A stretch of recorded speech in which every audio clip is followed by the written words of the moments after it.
Американските санкции кон Иран денеска стапија во сила по повлекувањето на САД од мултилатералниот договор за иранската нуклеарна програма од 2015 година.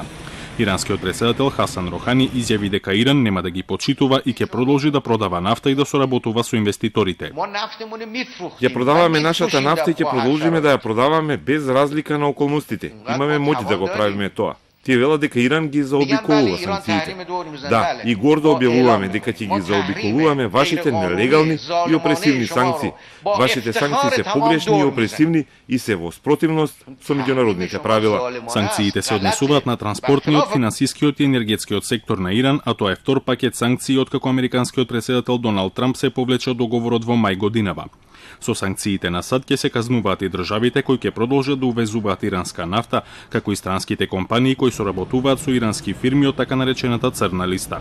Но според иранскиот министер за надворешни работи постојат механизми преку кои може да се заобиколат овие ограничувања. Овие санкции не се ништо друго освен пропаганда. На крај преку претходно предвидени механизми и иранската соработка со други држави и покрај заканите и притисокот од САД, овие санкции нема да го дадат очекуваниот резултат за Трамп и за Америка.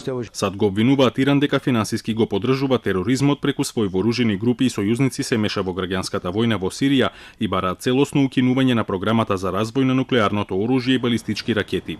Санкциите беа поздравени само од Израел, додека Европската унија, Франција, Германија и Велика Британија, кои се и потписнички на постоечкиот договор, се противат на таквата одлука на Вашингтон.